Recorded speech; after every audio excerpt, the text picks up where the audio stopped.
Again, and welcome to all the dignitaries who are part of this session 7, which is on digital universities road ahead, which is going to be a panel discussion.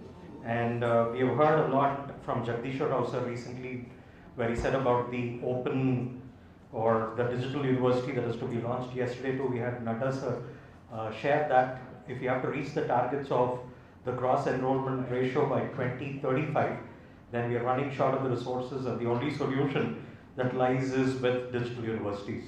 And here we have the policy makers and the implementers of this road ahead for the digital universities. And it gives me immense pleasure to go about with calling one of the most knowledgeable persons that we have, and an alumnus of Osmania University as well, Professor B. Jagdishwar Rao sir, Vice Chancellor, University of Hyderabad, to come over to the dais, sir. Sir is at present the Vice Chancellor at Central University, or Hyderabad Central University, and he has done his MSc from OU, and he has done his PhD from Indian Institute of Science. He's got numerous fellowships and honors and awards and recognitions. I think time won't be sufficient if we have to go about with speaking about sir. And next I would invite the Vice Chancellor of Dr. B.R. Ambedkar Open University, Professor K. Sitaram Rao sir, to come over to the dais. He's obtained his MA, MPhil and PhD from Kakatiya University. He's a gold medalist in MA Public Ad, and got tremendous things that he had done at the Open University there. And it's his second term. Really happy, sir, to have you on our midst. And it's time for me to invite our previous boss and our Vice Chancellor at OU. Now he's with Anurag University. Professor S. Ramchandran sir, Vice Chancellor Anurag University, to come over here. Come from a very humble background, but been a lot of things that he had done for our exam branch and EDP, and the kind of projects that he has conducted at TechWhip Phase 2. May I invite the Vice Chairman, Telangana State Higher Education Council, Hyderabad, and Vice Chancellor in charge for Rajiv Gandhi University of Knowledge and Technologies at Basara. That's Professor V. Venkatramana sir. He holds an MBA and doctoral degree in management and received advanced training at IIIE, Sweden. He said not to do much about it, but I still remember that he's got the best PhD award when he was there with you for long stands. He was there at Central University as well. Now it's my turn to invite Professor M. Vijulata ma'am, Vice Chancellor in charge, Telangana Mahila Vishwavidyalaya, Hyderabad, to come out to the dais. She is an MSc and PhD in chemistry from University of Hyderabad, recipient of JRF and SRF, and she's doing a great job now as the Vice Chancellor at the Telangana Mahila Vishwavidyalaya. So I would request our senior professor among them, a father figure, Professor B. Jagdishwar Rao sir, to go about with conducting this panel discussion. Before I would leave out, I think we're combining both the panel as well as the valedictory together. So I wouldn't miss out on calling Professor Limbadri sir, Chairman Education Council. Okay, so I think we would go for the valedictory a little later. So I would ask Jagdishwar Rao sir to go about with guiding us with the panel discussion on digital universities, the road ahead. It's always a pleasure to be in Osmania University. We have a very eminent panel here on a very important topic, which is emerging media technologies. Part of that is digital universities, the road ahead. We have about 45 minutes or 1 hour time. And in this 1 hour, we must put out our points very clearly, succinctly, and try to bring out some take-homes for the audience here. So the digital universities, the road ahead, is a very broad topic and a very relevant topic. I will make few initial comments, and then I'll open up the topic for my co-panelists to give their opinion, their views, Maybe we'll go through one round, and then at the end I will integrate all these views and try to summarize. We must always leave few minutes so that we do some question answer sessions. No session should be just one way, it should be bi-way. So I would request my audience also to have some interesting questions to ask in mind so that we can have some level of discussion within the limited time that we have. Digital universities is a new reality. There are two things that education has done over the last few, I would say, decades. Education has been with us for the last 2 centuries, 2 to 3 centuries. In this model of education, what we have created are boxes. Boxes of curricula, boxes of degrees, and boxes of universities. These are all units. And these units have been meant to impart knowledge, to generate enlightened citizens. At the end of it, education is to enlighten the minds. Degrees, awards, certificates, jobs, skills, they are all the byproducts of enlightenment of mind. So these boxes called universities, which are institutions, colleges, schools, all those boxes are units where all this interesting process called education happens. This is what we have done. We generate curriculum, we go through a curriculum, we give grades, we give certificates, and finally we send these products out into the society. Education by design is an open process. You learn everywhere. You learn in the classroom and you learn much more outside the classroom. So the model that we have designed in education all over the world, called the boxes, really is a paradox. We need to undo this paradox. We need to bring education to the societal level. We need to make it open. Because learning is an open process. I look at a picture and then I learn something about it. I talk to you, I learn about it. I go and discuss with some citizens somewhere and I learn a lot about it. This process of learning is education. A piece of paper may come through it or may not come through it, or certificate and degree. But learning is a continual process, it's a 3-dimensional process. Universities, institutes don't do that. This is why there is a crisis. We are generating university products who are not directly useful for society.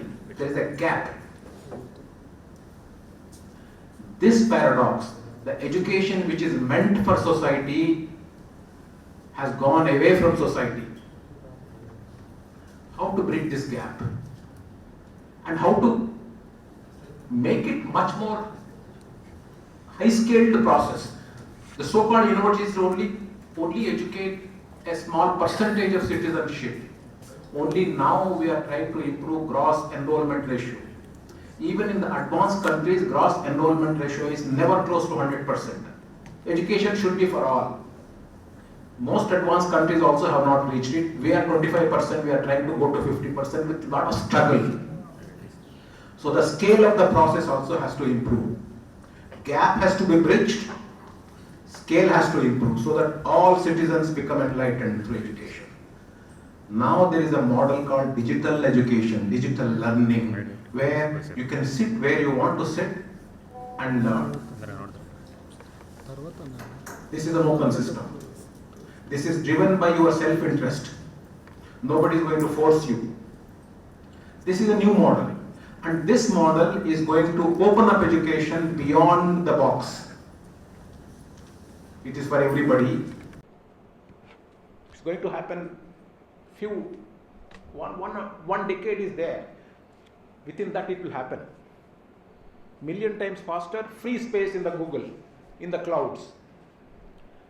Then you will have only digital universities. These 4-wall structures are not necessary. Nobody will have content in this. It is all out there. Freely available, you can download within seconds. You will have much more higher storage in much smaller space.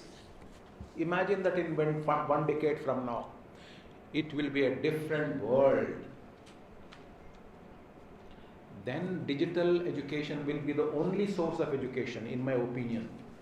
All of us would be there as sources of teachers. People come and book us up. Like you go and sign up a specialist in a medical hospital, people will go and sign up for us. Please tell us, this I am not understanding in digital space. I need to know. I will sit with you. This will be optional. We will be optional entities. This is the future. So it is in this context, this particular title is extremely relevant to think about the future. Two things. The gap will be bridged between society and the institutes. That gap will go away, will vanish, and education will happen at a much more higher scale. So this is what we are envisaging. In that context, this topic is very real. All our children, our grandchildren will be part of digital universities, for sure. And we will be globally connected. New education policy, national education policy will be global policy then, because we are all interconnected. So I'll open up this discussion in that context. I'll request my co-panelists to air their views. It's a very, very interesting topic for future. And let us try to come out with some insightful discussion so that our participants can take home and propagate this in their own units. So I will open up. Venkatramana Garu, you start, and then we'll go in a sequence. Please. Feel free. Please join in. It's a very important topic. From technical to improvement. Sure. Yeah, good afternoon to all. No doubt it is a very important topic. Digital universities have become real. And of course, now the UGC is planning to come up with digital university, national digital university. I don't know in which context you are saying this, digital universities, but all universities have to become digital. So that much, whether NDU or Osmania or any other university, they have to become digital. That is the road ahead. Of course, now the change is coming. I think we have seen some of we have witnessed during the pandemic also. We also have become we are forced to become digital, and all of us were engaged in digital education, both the students and faculty. There are plus and minuses we were discussing in every forum, but time has come to change. We need to embrace the change instead of opposing the change. So it's not the time to think anymore, actually. So you have to, the digital universities have become real, and then you have to change. There are plenty of benefits that accrue from this exercise. So, we need to do research on this, particularly large universities like Osmania universities. They should engage in research in online education. I'm very happy that this topic is being discussed, and this is of course Professor Munalni is from Education Department. So we should be doing research on this, how to take it forward, how to enrich our coursework, okay, and how effectively you can engage the students online. We are using now. They are using very advanced technology in terms of AI, ML, VR, virtual reality, and augmented reality to make this class, online classes very, very effective. Okay. Yeah, please, we have to open to all these, changes that are coming, and we have to embrace this. Otherwise, we will be lagging behind. If you are not changing, you will be lagging behind, I am sure. We need to adopt the technology in a big way to make these, classrooms very interesting. And there are actually already models. Okay, there is a Stanford model, MIT model. There are so many models that already been there. Very effectively, they use this media for education, and university like us also should be doing this exercise. Yeah, so our direction should be making this happen, and then make good course material, generate course material. Of course, EMRC is there; they have been doing, but then EMRC is a very isolated kind of exercise. But then the universities should be engaged in this exercise, so that it will be very enriching, because we have now the faculty members, right, and they are they have the expertise, and put this expertise to use to make this online education possible. And there are a number of benefits, like there's a lot of divide now in terms of course, technology. Only even now, 60% of our population do not have access to this internet technology. Now that the central government is doing this, they are executing this fiber optic cable network throughout the country. If that comes to that, then we will have access to these resources from remotest places also. Yeah, now that I see there is a lot of divide in education. If you see, there are few students who go to elite schools, and there are schools where actually there are no benches. I am of the belief that once this becomes real, then that division, okay, if you close that division, then every other divide will be closed. I strongly believe that actually everything will become flat, because you are making education accessible to everybody, even to the remotest place also. Yeah, so you see there are lots of benefits from this. Yeah, from that point of view, actually, we should be taking the lead in this direction and then work towards this. Thank you very much. Good morning, everyone. Esteemed guests on the dais, off the dais, and participants. If we are talking about digital world, we should start from mother's womb.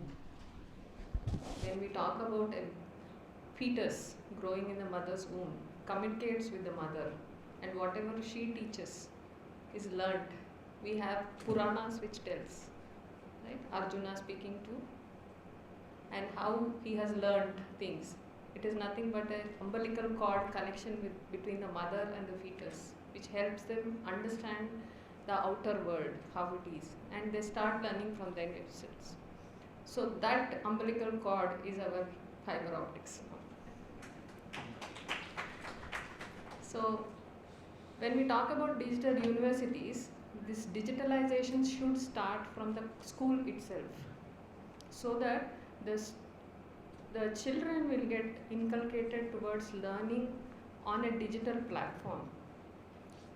Rather than at a university level, if we are doing, it becomes a kind of new venture for the student. Instead, we should start from the school itself, where part of the curriculum should be digitalized, so that many of the students of the schools can interact with different schools and then learn different aspects from different schools as such, where the globalization is possible. So when we talk about this digital universities, it is said by UGC that NIRF ranking within 100 and NAC rating of 2.36 and more, if they are having, those universities will be given this permission by UGC DEB.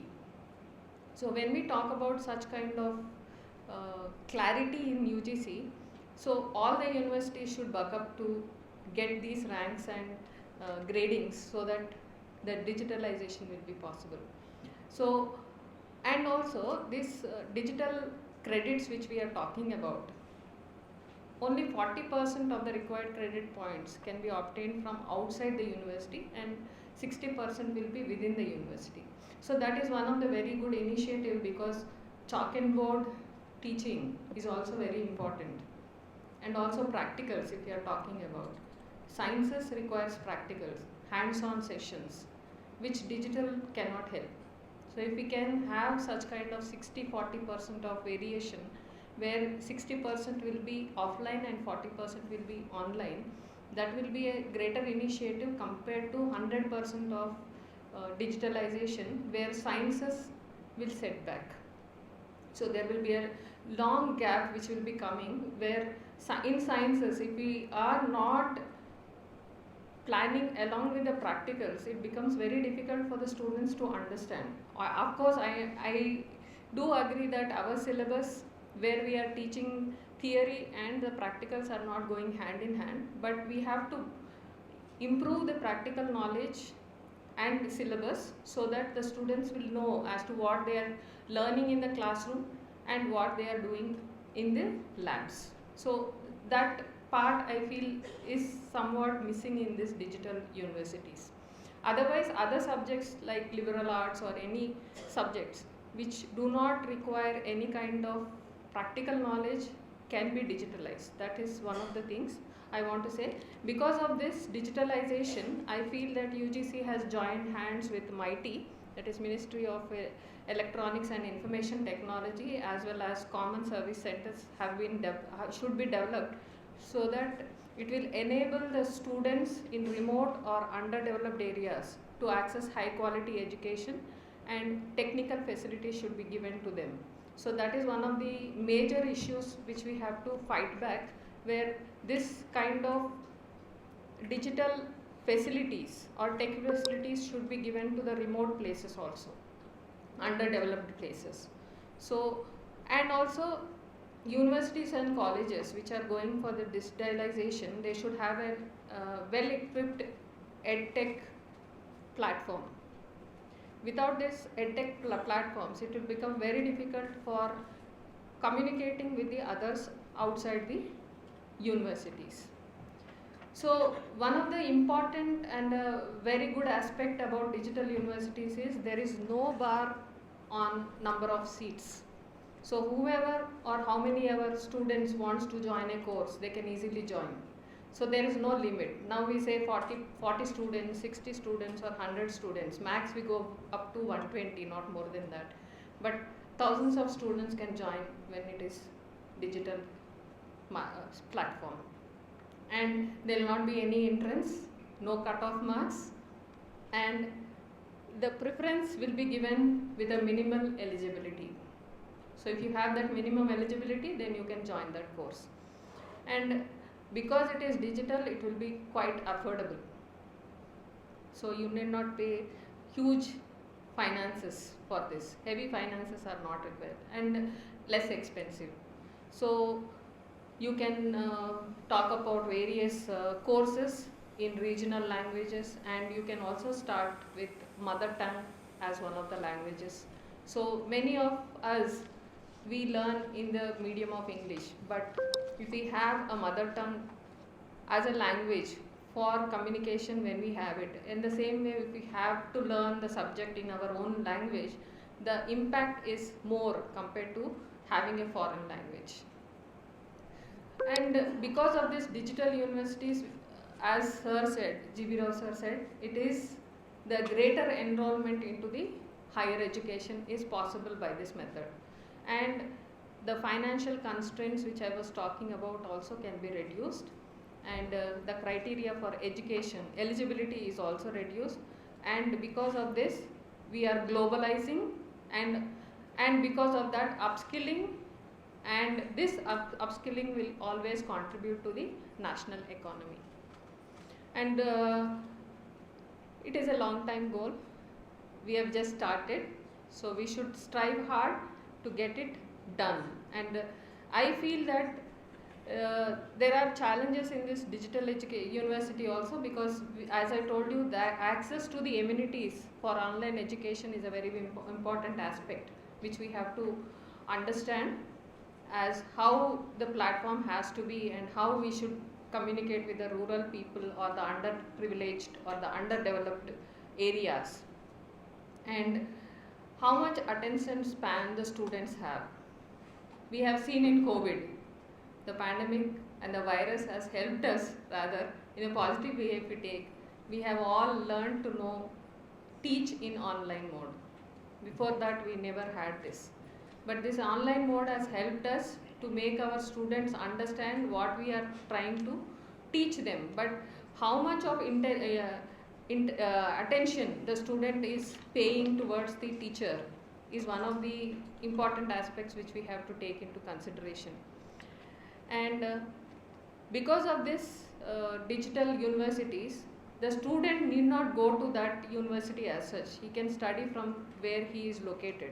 So that burden of hostel, lodging, academic, print media, all these will be reduced. So that way the financials will be reduced. But on the digital media, the effective delivery of the lecture is one of the important aspects which we have to take into consideration. If the effective delivery of the lecture is not taking place, the student might not come the next time, because they have the freedom to choose whichever teacher they want, or what website they have to open, which university they can go. So they have that freedom. So we have to be very proactive in making our lectures more interesting and dynamic. So I feel that this digital universities is the next revolutionary step in the upgradation of higher education in India. Thank you very much.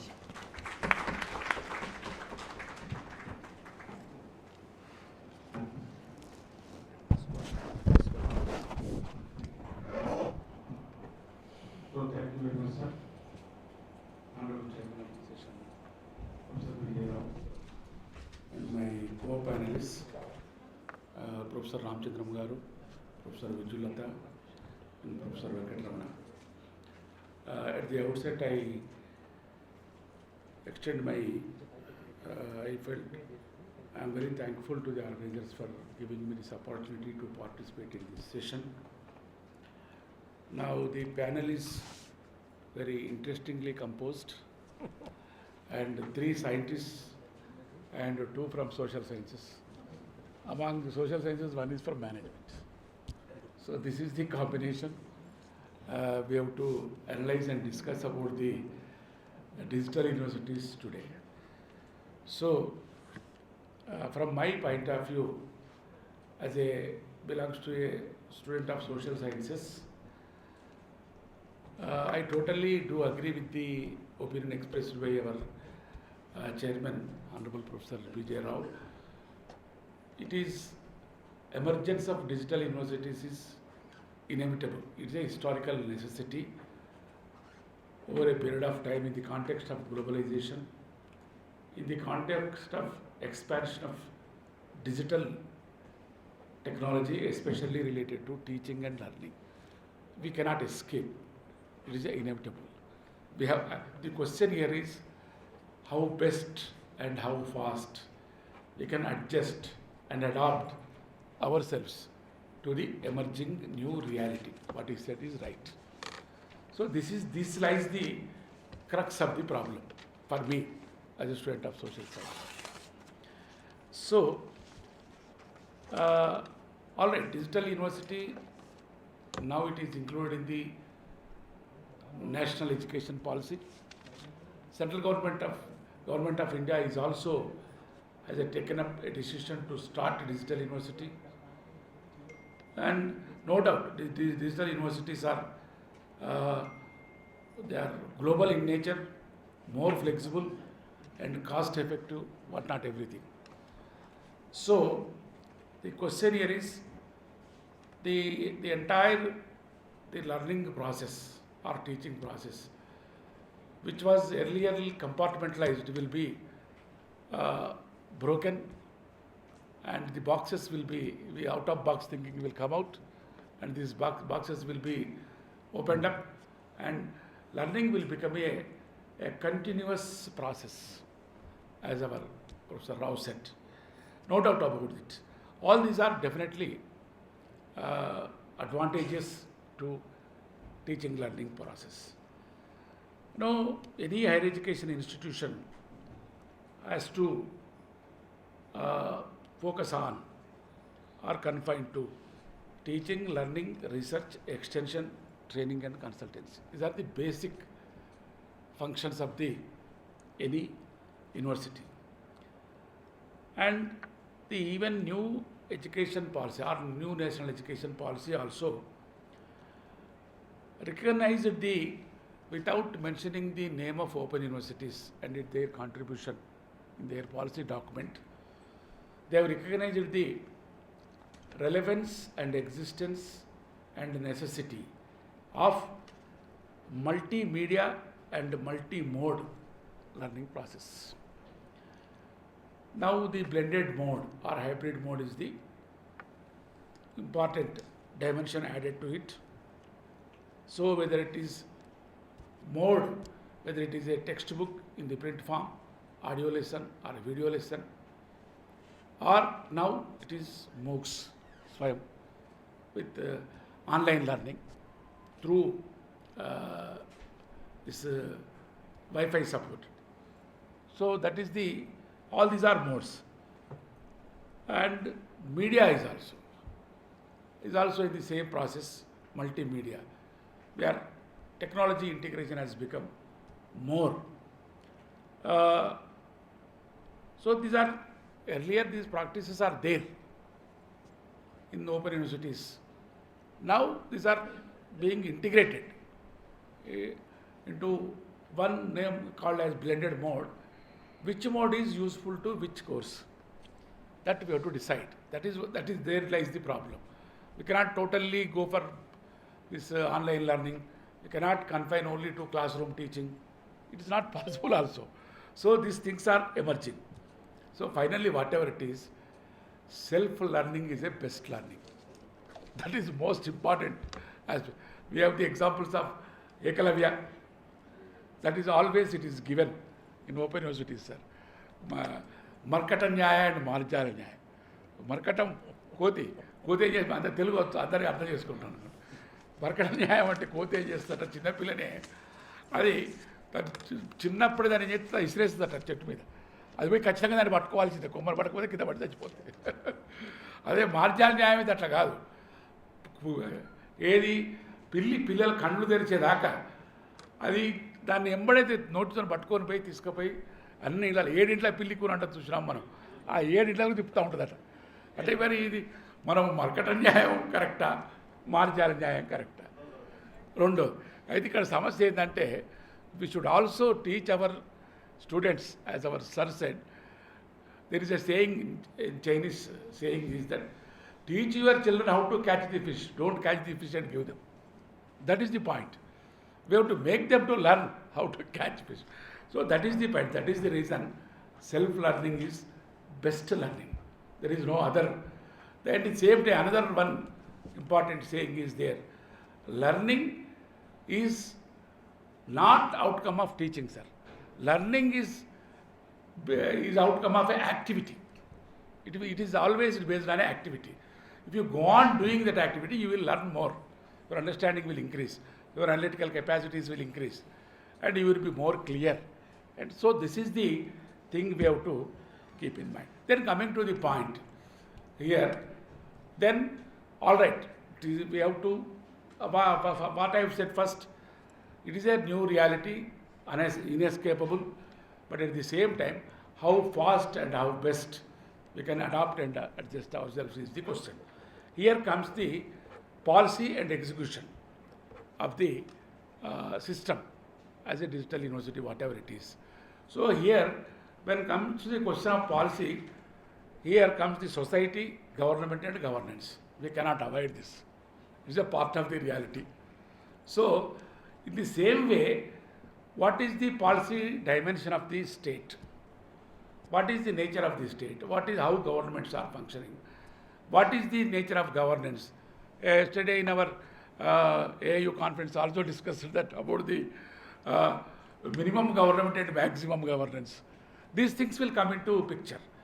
But in the overall, what I wanted to say by and large, there are certain challenges are there to take up as a policy and execute the system of digital universities in a country like our India.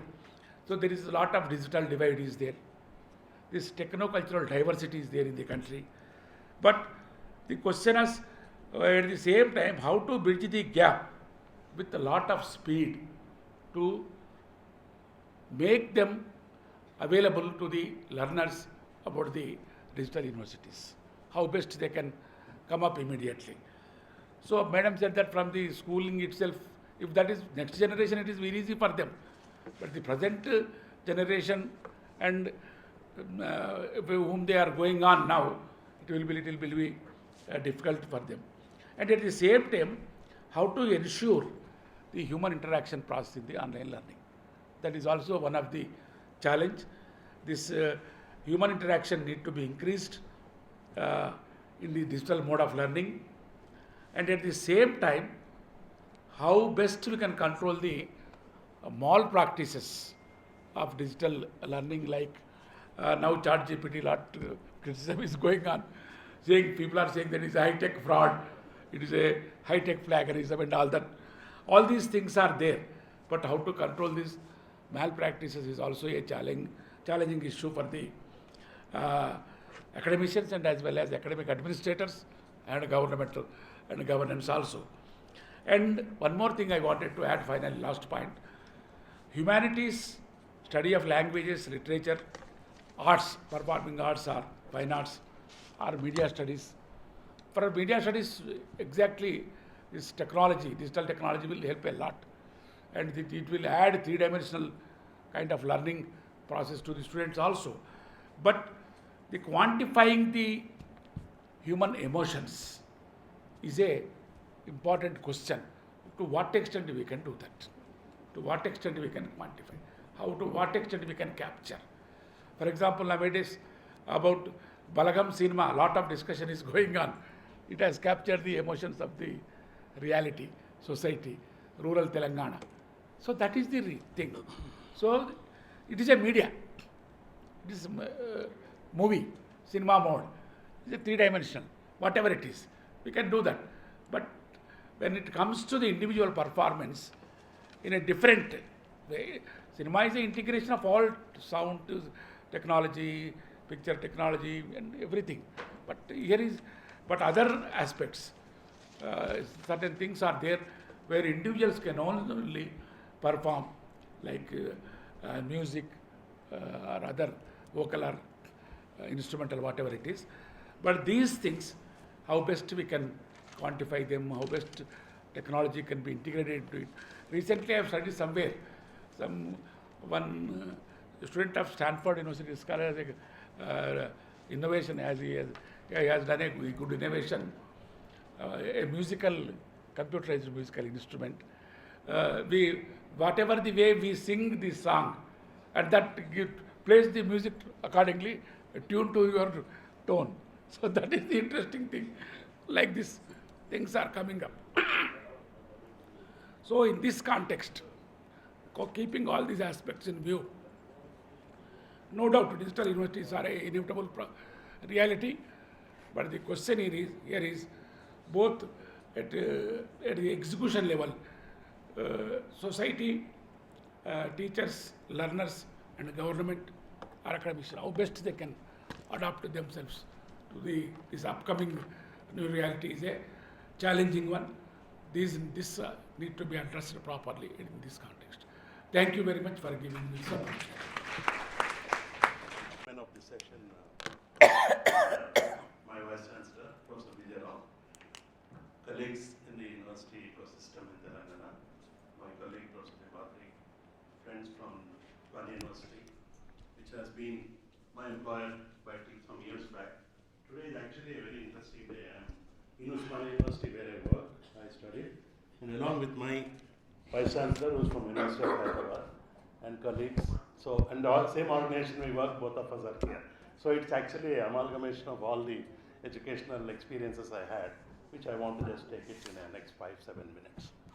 I really appreciate the views which my colleagues have said about different pros and cons, what are digital universities, etc. I want to talk about more of the operational part, because it's very easy to nowadays say that we will transform into many things, as in so many years of our career we have seen something new comes up and people like ChatGPT was talking about. And people get, it's a wow feeling that it's going to change the world, it's going to change. Of course, it is going to change the world, but let's look at what exactly is this concept of digital university. Because most of us need to know, and especially in a country like India where almost 65% of the people are less than 35 years of age, the connectivity, so many issues. I just capture them in just 4 or 5 minutes. I'm glad, first of all, thank Professor Minalini, Vice Chancellor, and the organizers, my colleagues, Jayadishwar Rao, Masudan Reddy, many more I can see, but it's nice to see all of you in this 105 years old university, if I'm not wrong.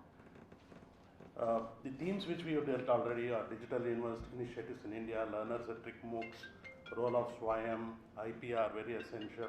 In fact, they cover the whole gamut of digital universities because IPR, the content, etc. I'll begin with a story, which is a real life story. And this story is about a boy. His name is Nikhil Tangalapalli. Nikhil Tangalapalli. And I have seen this boy. His father is an LIC agent. And in his own words, my father works as an LIC agent and my mother is a homemaker. We faced challenges, especially during COVID-19, when members of my family fell sick. Yet I focused on getting this job because this is what I wanted. Nikhil is from Kottagoda, could not afford 2 meals a day. Mother worked very hard, came to RGVKT Basar. He got a job of 64 lakhs at Amazon, now he is in Spain. Imagine the power of the learning. He has done it himself. We did not offer any courses during COVID. It was all online. And this boy came to me. He was coming to me to take a certificate because he could not pay the balance amount. I somehow located him through my PA. I called him, issued the certificate and wished him all the best. The point is, when I read his story, it was so amazing that a boy from Kottagoda landed in a job. I am not for placements and packages. Today in this age, universities are for ranking, students are for placements, and the faculty are for publications. We have to move beyond this model. So this is one story, life story, which I have seen. And I said, Nikhil, you just walk out with your degree, go to Spain. 10 years back, you come back, give a donation to the university. And he was very happy. So this decade, as somebody said, this decade is called Techade, the age of technology. Because every aspect is not only defined by technology, but disrupted by technology, including education, as we have seen. So in India, actually, we have awakened to this fact. And in COVID-19, after COVID-19, my good friend, Dr. B.V.R. Mohan Reddy says, the digitalization process has increased, the number of online meetings. In fact, I am standing here and speaking because we've lost the habit of the physical kind of interaction. And for a professor, if you don't have classes, it is very difficult. So I thought at least I will have a classroom environment because that is very important. The mix of digital and physical, which is called phygital. The new word in this education is phygital, a combination, amalgamation. So what do you look at this future of digital universities? The fact is that, Government of India through NEP has looked at creating a digital university. And I'll also come to what are the do's and don'ts. But what are the prospects? Definitely, as Professor Vijayalata said, it has issues which about social divide, gender issues. Our Honorable Minister always asks, Savita Indra Reddy, always asks my chairman and myself, where are the boys going? You have 4 lakh students passing out, 70% enrollment of girls. Where are the boys going? So it's a real question to me. So similarly, when I talk about gender, I find now I'm working with a rural university. Many girls do not get the opportunity the boy gets. If you buy a tablet at home, the opportunity goes to the boy. The screen time is also regulated. So this is one issue. Of course, the women are breaking the glass barrier. There's a different glass ceiling. Bandwidth issues. Mental fixation that I can't learn only on screen time, but I need that physical thing. And then it's cost effective, it's unlimited coverage. It also saves on the physical infrastructure maintenance. So what is the roadmap ahead? It offers flexibility, AR, VR, rightly said like Professor Ramchandran, technological advancements married to the traditional way of giving out knowledge. So the point we are talking about is multiplier effect. In a country like India where resources are very less, I think the best way is to relook at this whole thing. Two young Indian students are working on a concept called the Slim University, the Lean University. In manufacturing already there is lean manufacturing. It means like P&G says more out of less. One teacher, how many students he can cover. And these students said, and you will not appreciate if I tell it, and it's just what they said, that the future of universities is that they'll become museums. The fact is these young people have identified this huge universities, infrastructure, space, etc. So what do we need to do? We need to innovate. And Kerala, I appreciate again the state, has already passed the Digital Media University Act. Rajasthan is starting one. And of course, Mahipal Academy and the private players are coming in. Now let's go to what are the changes we need to bring in. And as the MHRD is going to plan a hub and spoke model. Hub will be the institution which they are going to create. They will work with universities like Osmania, EMRC, and then they will create content. But the point is, who will regulate this content? In management, we call it the 4C approach. And the 4 C's is that, it should first have the relevant content. It should communicate properly. It should also look at the environment it is working with, the security, and so many other things. So, the future as it looks like depends on how quickly we can adapt to this, given the fact that we have a large audience to cover. So the mindset change. To me, digital universities are like the computerization in banks which happened. Every bank which was to be computerized, there was a mindset and a huge resistance to change. And eventually in 4, 5 years, 7 years, they all became very quick in their this thing. I remember around 20 years back, I was in Sweden and I worked with an institute called International Institute of Economics. And I was given a project. I'm telling this just to tell you. And Swedish people don't talk to each other, they're highly technical, they don't like to interact. Society is very, so when I asked, and I chose people between 40 and 50 for my survey on internet banking. It is like digital. So I went to, you have to take permission, you have to ask. So I asked some elderly people, 40, 30, not elderly, but so they said, it's all fine, you can go to bank, take money, you can do all things, but we want a face in the bank. I want to see a person in the bank who can smile at me, or at least while giving cash, some transaction, because sitting. So similarly, digital university has got huge issues of connectivity with the student. We all talk about high tech. There's a big problem called high touch. The future is going to be high tech versus high touch. The teacher, Vijay Rao Garu, was an excellent teacher. If I don't see him physically in the class delivering, sometimes I may feel very unsafe, uncomfortable. I want to see that mannerisms, that jokes, and then correction, mid-course correction. If we can take care of it, I think most of the issues will be there. And let me also tell you my own example with digital education, digital online this thing. Many people are not turning up. Some sociologist has to do some survey.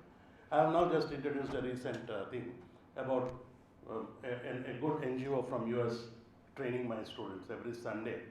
It's called Dial Your Village. And one of our friends, Ravi Mereddy, has taken it. 30, 40 people from US are ready to. Unfortunately, the attendance is very less. So somewhere there is a disconnect. So I think these are practical issues which I am touching upon.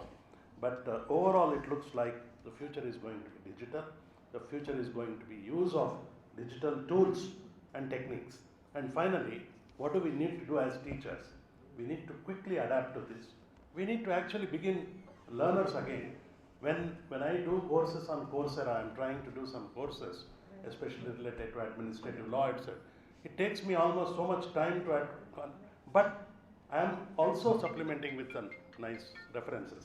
So I think I have covered most of the issues which I wanted to, and then with this I will end my this thing. Finally, it is efficient management of the digital resources, creation of good resources, good content, and dissemination in the form and way and convenience the student wants. Thank you for inviting me here. What I will do now is to summarize what all views were expressed and then open up the podium for some interaction session. Now, we have to strategize in this particular area for digital universities. And the strategy is, as a nation, for the coming 10 years, where we would be in the hybrid mode, physical learning as well as digital learning, where we need to do both efficiently. How do we position ourselves in the coming 1 decade, let us say? And beyond 1 decade, it will be more and more digital, less and less physical. This is the reality. Whether it is Osmania, whether it is HCU, whether it is any other university anywhere in the world. In the hybrid mode, we must ensure that we generate good quality digital content for the universities, because we are working together with human beings physically in this hybrid mode. One interesting part of digital content is it should be captivating to the audience. Anybody and everybody cannot be a teacher in the digital world. You need to have certain way of saying it, certain intonation, certain method of conveying. The way we used to convey as a physical teacher is very different from the way a digital teacher would convey. We need to generate that quality material, content, as well as the teachers who create the content. Whichever country does this well will be the winner. None of us are digital products. We are all physical products. We touch things and then learn. This is how we learned. Now next generation would learn on a 2-dimensional screen. We are all 3-dimensional learners. So how do we generate content for a 2-dimensional learner? This is a big challenge for universities. We need to identify teachers. We need to identify themes where we can create good quality, globally relevant digital content. This we must do in the coming decade or so. And when the world gets fully digitalized, there will be bottlenecks. There will be slow learners. There will be communities which don't have digital access. There will be gender bias, as Madam mentioned.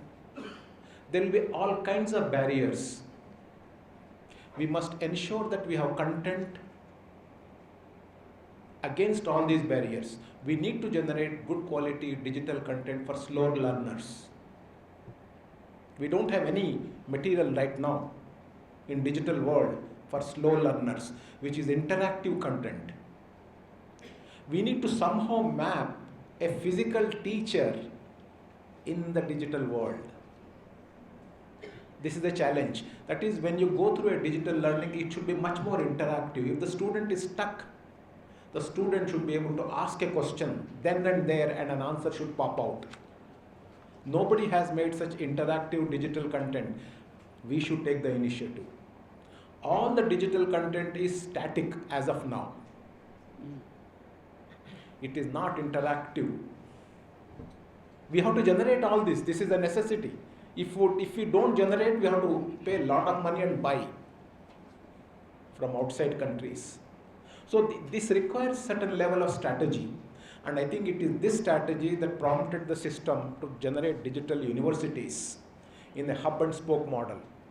Some units will do this very, very well, and others will benefit from it, the spokes. And this will happen in the entire country. Then within about 10 years or so, we will be fully digitally compliant, digitally rich.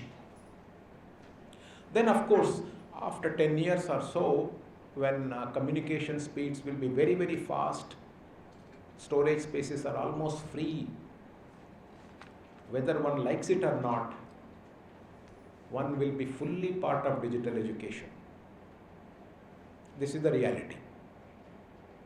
So how do we deal with our own digital content challenges in multiple languages, in multiple socio-cultural contexts? How do we generate that content? We have to generate, nobody else will generate. So this requires strategy. So in all our universities, we should start thinking about identifying few teachers, identifying themes,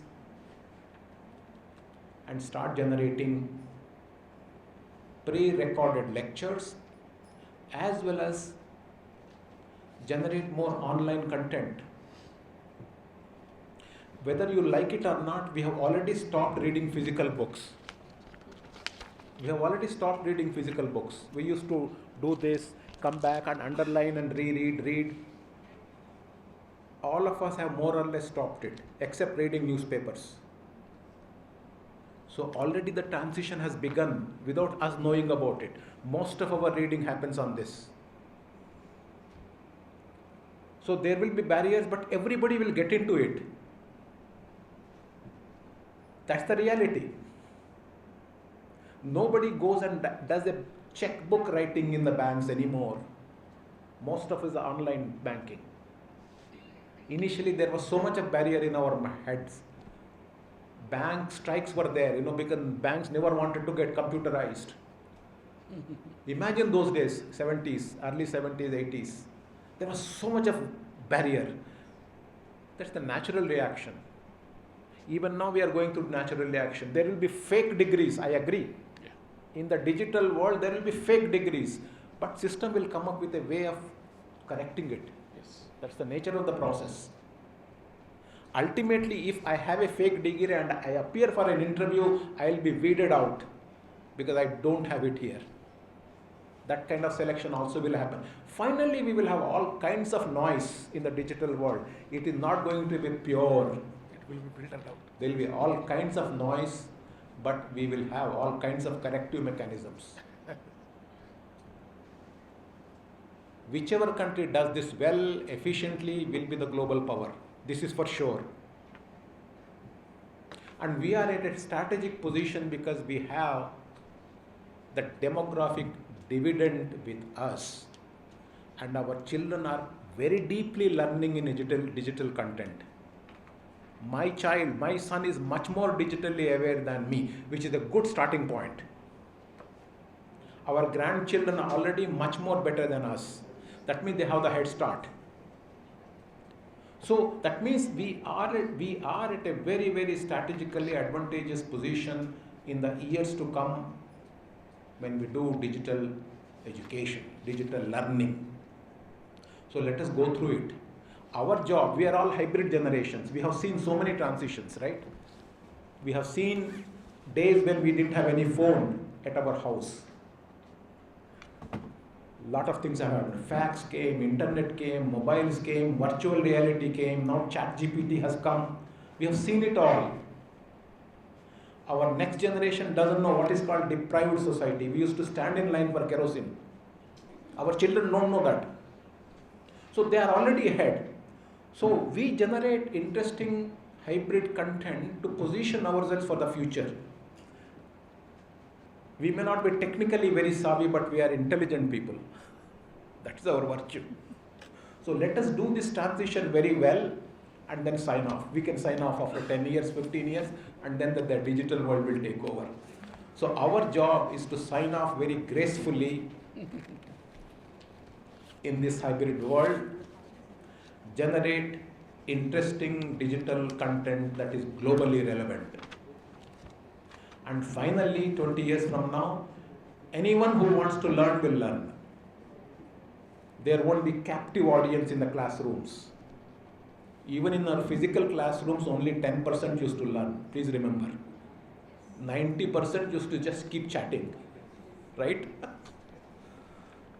So therefore, in the digital world, only the 10% will come and learn. 90% are free to do what they want to do. That always, right? So real learners will come. If the real learning material is ready that we have made, real learning will happen in the country, outside the country, and if we do well, we will be the global players. That's the whole mission of this digital learning, digital universities.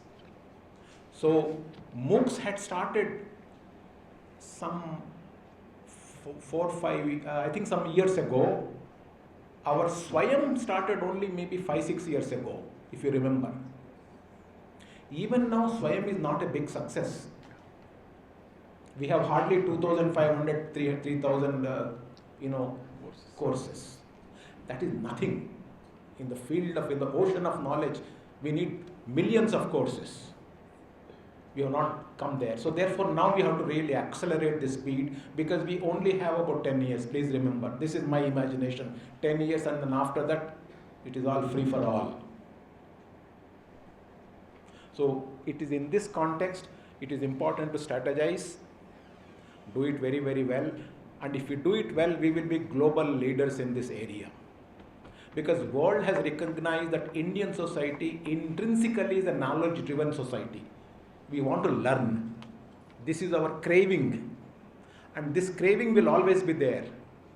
So therefore, we are strategically positioned to achieve this Vishwaguru status in the digital learning zone via digital university. There will be some structure, there will be regulations, all that will be there.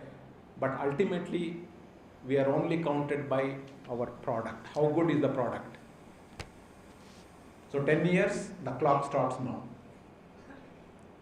So now let us open up and see if we have any interesting questions that my panelists can, answer those questions. Thank you very much. Please. Yesterday we had one session from Chandrasekhar Buddhaji from AICTE. So he has demonstrated one software where there is translation happening into multiple languages. I think this is one of the answers for one question raised by the galaxy of the panelists there. The other one is about the certificates also. There is a software where the verification is done and certificates are verified. The other thing about Vidyulata madam was talking about physical laboratory requirements. Now virtual labs are there, so that is answer already there in place. So what I mean to say here, the question from my side is, one thing is the preparedness that we need to do when we really understand digital learning. We know the content, the communication tools, and kind of curriculum models and strategies and support services, personalized instruction, especially the engaging and interactive kind of learning process. If we can keep in place, I think this is the highest demand is there for the teachers who can be the crucial players in creating this kind of interactive and stimulating content for the learners to come up in the future. And one more solution is already in place, like in the websites wherever we see they have been talking. Upscaling of these digital libraries are going to be into the digital universities. So already some preparedness is there because of the digital kind of availability, and digital transformations are happening everywhere in terms of teaching, learning, and all aspects we are seeing that change. So sir was looking at 10 years ahead. Maybe I don't even look 10 years ahead, sir. It may happen within no time, because already our policy is trying to look at the digital university. Yesterday Nadaji was sharing that 8 courses they are preparing through EMRCs for the digital universities, upcoming digital universities, or honors 8 courses. Apart from that, I believe it will not take much time to transform into the digital universities, because our students are no more interested in coming to the physical classrooms and interact with the physical teacher. They are almost in a mode of going digital, sir. So it has lots of benefits for them in terms of being from poor socioeconomic background. They can work, they can also exercise and access the learning through lots of digital mode. So I believe we are already, the youth is already mentally prepared to go with the digital kind of an learning process, and only the teachers need to be ready for that, and preparedness from the teacher side and university side, as they said somewhere. Ramana sir was also mentioning about the hub and other things. That whole lots of preparation in terms of digital university connected to various colleges and institutions which are ready to connect, and create that kind of mechanism where they can connect and can have the access and provide the access and provide the services for the students. I believe this should not be taking much time, because already world universities are in place, so we have to raise to the occasion.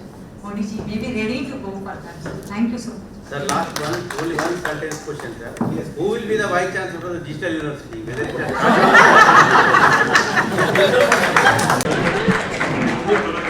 Vice Chancellor is the last requirement in a digital university. I think this was one of that panel discussions which has given food for thought, as Vijay Rao says, for the next 10 years there. There's a lot of Socratic thinking, critical thinking, whatever has happened. And I love that question what Shankar sir has asked, who's going to be the VC then. I think the role of the leader would be to go about making himself irrelevant. And the role of the leader is to go about creating more leaders then. So you'll have wonderful leaders coming up to channelize this issue of digital transformation there.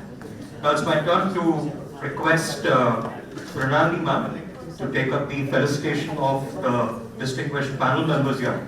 May I request ma'am and Jagdish sir and others to get there to first do to Professor B. Jagdishwar Rao sir, Vice Chancellor, University of Hyderabad. He's been the Bhishma Pitama for this thing there, and we always look for him for his wisdom and his forward thinking that is there, futuristic way that he's trying to convince people. Really love that emotional resistance, but we'll have to get with it then. Thank you so much, sir, for being a part of this panel. Jagdish.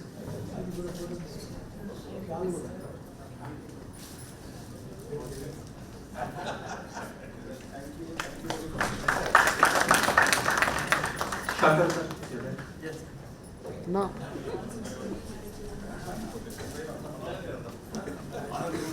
To Professor K. Sitaram Rao sir, Vice Chancellor, Dr. B.R. Ambedkar, Open University, Hyderabad, and to our former Vice Chancellor and the present Vice Chancellor of Anurag University. Yeah, to Professor V. Venkatramana sir, Vice Chairman, Telangana State Higher Education Council, and Vice Chancellor in charge for Rajiv Gandhi University of Knowledge and Technologies at Basara.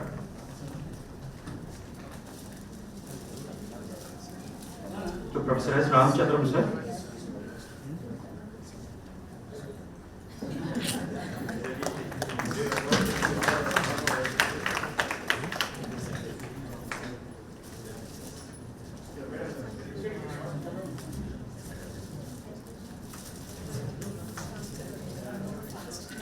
Yeah, to Professor M. Vijula Rama, Vice Chancellor in charge for the Telangana Mahila Vishwavidyalayam, Hyderabad. No cycle.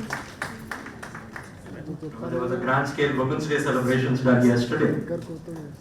It's all women power all over now.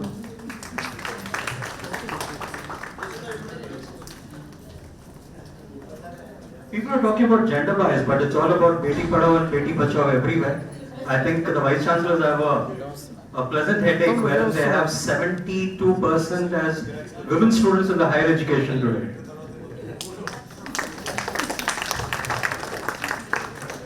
Okay, we can have a quick pick and...